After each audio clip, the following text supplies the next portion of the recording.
ఆంధ్రప్రదేశ్లో జరుగుతున్న పరిస్థితుల్ని మన మిత్రులందరూ కూడా వివరించారు. స్పష్టంగా అర్థమవుతుంది ఆంధ్ర ప్రజానీకానికి ఏంటంటే జగన్మోహన్ రెడ్డి అన్ని వర్గాలని మోసం చేశాడు. సోదరులు చెప్పినట్టుగా సంక్షేమం సంక్షోభంలోకి వెళ్ళిపోయింది. యువత కళలు నిర్వీర్యం అయిపోయాయి. జగన్ ఎమ్మెల్యేలే జగన్ని నమ్మే పరిస్థితి లేదు. అంతేకాకుండా ప్రతి విషయంలోనూ చెప్పిన మాట చేయడంతే, చెప్తాడు కానీ చేయడు అనేది నిర్ధారణ అయిపోయింది ఈ రాష్ట్రంలో. మొట్టమొదటిగా చూసుకుంటే రైతాంగ సోదరులు ఒకసారి ఆలోచిస్తున్నారు. ఇటీవల మిగ్జామ్ తుఫాన్ వచ్చింది, తడిసిపోయింది ధాన్యం అంతా, వివిధ పంటలన్నీ కూడా నాశనం అయిపోయినాయి. రైతులను పరామర్శించకపోగా తడిసిన ధాన్యం కొనే దిక్కు లేదు. ఇతర పంటలకి పరిహారం అందించే పరిస్థితి లేదు. అసలు ఎన్యూమరేషనే చేయలేదు. కేంద్ర బృందం వచ్చి పరిశీలించేదాకా ఎన్యూమరేషన్ చేయాలనే ఆలోచనే లేదు. మనవాడు రైతుల పరామర్శ అపహాస్యం పాలైపోయింది. బాపట్ల ప్రాంతానికి వెళ్ళి రెడ్ కార్పెట్ మీద రైతులను పరామర్శించి పొలంలో దిగితే ప్రమాదం అన్నట్టుగా రైతునే ఆయన దగ్గరికి పిలిపించుకుని రెడ్ కార్పెట్ నుంచి పరామర్శించిన దాన్ని బట్టి రైతుల పట్ల జగన్మోహన్ రెడ్డి ఆలోచన ధోరణి, వైసీపీ నాయకత్వం యొక్క ఆలోచన ధోరణి ఎలా ఉందో మనం అర్థం చేసుకోవచ్చు. ఈయన మళ్ళీ రికార్డులు సాధించాడు రైతుకు సంబంధించినంత. భారతదేశంలో అప్పుల్లో నెంబర్ 1 ఆంధ్ర రాష్ట్రమే. రైతాంగ సోదరుల మీదే అప్పులు ఉన్నాయి. అదేవిధంగా రైతాంగ సోదరుల కౌలు రైతులు ఆత్మహత్యల్లో భారతదేశంలో నెంబర్ 2. అదేవిధంగా రైతులు ఆత్మహత్యల్లో నెంబర్ 3. అంటే 1, 2, 3 స్థానాలు మనకే వచ్చినాయి. మొట్టమొదటి స్థానం భారతదేశంలో ఉన్న రైతులందరి మీద ఉన్న అప్పుల కంటే ఆంధ్ర రాష్ట్రంలో ఉన్న రైతు నెత్తి మీద ఉన్న అప్పు మొదటి స్థానంలో ఉంది.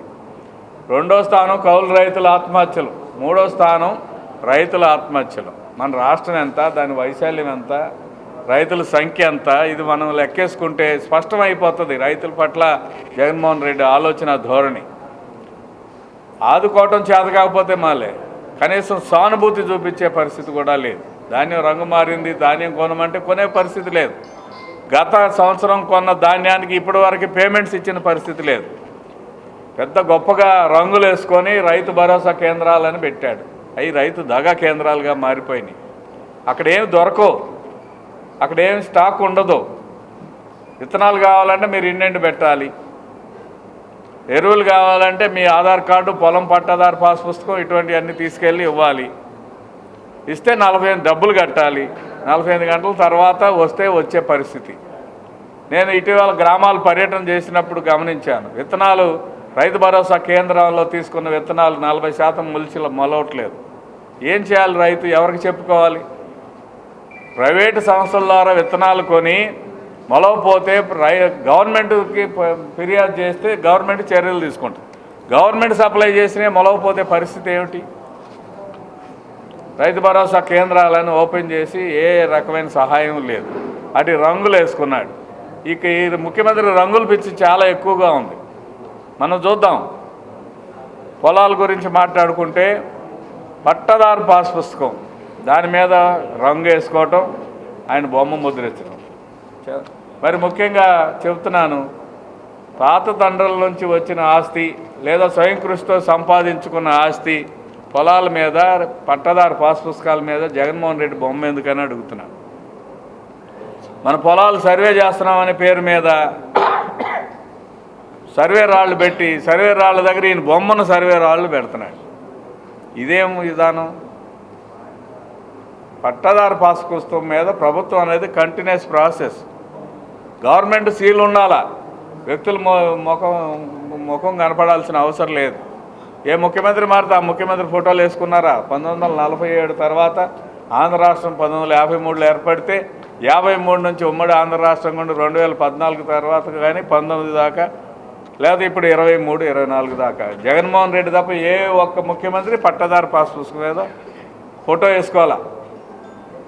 ఇది పరిస్థితి, రైతుల మీద దుస్థితి. ఇక మనవాడు చర్యలు ఏ రకంగా ఉన్నాయో ఒకసారి చూద్దాం. ఇరిగేషన్ శాఖ మంత్రి గురించి మాట్లాడుకుని ఎంత మాట్లాడుకుంటే అంత తక్కువ. ఆయన కొన్ని విషయాల పట్ల ప్రత్యేకమైన ఆసక్తి.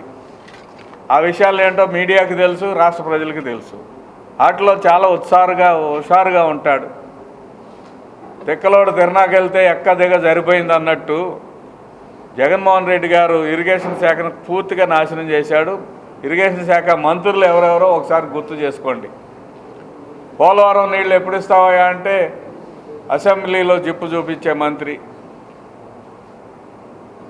పోలవరంకి పులిచింతలకి తేడా లేని మంత్రి, మన జిల్లాకు చెందినవాడు. రివర్స్ సెంటర్స్ పేరు మీద పోలవరం పూర్తిగా నాశనం చేశాడు. ఈ సంవత్సరం రైతాంగం పూర్తిగా నష్టపోయారంటే ఆ నష్టపోవడానికి కారణం ఇరిగేషన్ శాఖ, ముఖ్యమంత్రి చర్యలు. పట్టిసీమ నుంచి నీళ్లు ఇవ్వటానికి మొహమాటం వేసి ఇస్తే చంద్రబాబు నాయుడు గారి పేరు గుర్తొస్తుందనే ఉద్దేశంతో పట్టిసీమ నీళ్లు ఆలస్యం చేయటం వల్ల డెల్టా ప్రాంతాల్లో నీళ్లు సక్రంగా రానందువల్ల, సమయానికి రానందువల్ల, లేటుగా పంటలు వేయటం వల్ల మిగ్జామ్ తుఫాను వచ్చి నాశనం అయిపోయింది.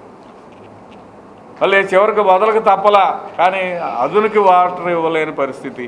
దుర్మార్గమైన ఆలోచన. తుఫాను వస్తే జరిగిన విషయాలు మీకు చెప్పాను.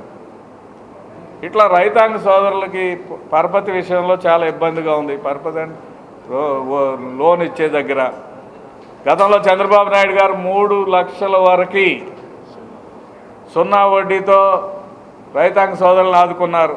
ఈయన 1 లక్షకు తగ్గించాడు. 3 లక్షలు ఎక్కడ, 1 లక్ష ఎక్కడ? ఏమయ్యా అంటే రైతాంగాన్ని ఆదుకోవటానికంట 13,500 ఇస్తానన్నాడు. అందులో 6,500 రూపాయలు కేంద్ర ప్రభుత్వం ఇచ్చేదాన్ని కలిపి. అందుకోసమే దగాపడ్డ రైతాంగాన్ని భవిష్యత్తులో ఆదుకోవటానికి కోసం వివిధ పథకాలు కొనసాగించడంతో పాటు చంద్రబాబు నాయుడు గారి హయాంలో డ్రిప్ ఇరిగేషన్కి 90% వరకు సబ్సిడీ ఉంది. ఈరోజు ఆ డ్రిప్ ఇరిగేషన్ ఏమైపోయింది? ఉద్యానవన పంటలకి సబ్సిడీలు ఉన్నాయి, ఏమైపోయినాయి? తైవాన్ స్ప్రేయర్లు సబ్సిడీ ఇవ్వటం, వ్యవసాయ పనిముట్లు సబ్సిడీ ఇవ్వటం, రైతు రథం పేరు మీద ట్రాక్టర్లు కూడా ఇచ్చారు. ఇన్ని పథకాలన్నీ రద్దు చేసి చివరికి 13,500 రూపాయలతో మీరు వ్యవసాయాన్ని చేయండి అనే ఒక దుర్మార్గమైన ఆలోచనతో రైతును నడ్డి విరిచిన సంగతి గుర్తు చేస్తా ఉన్నాను.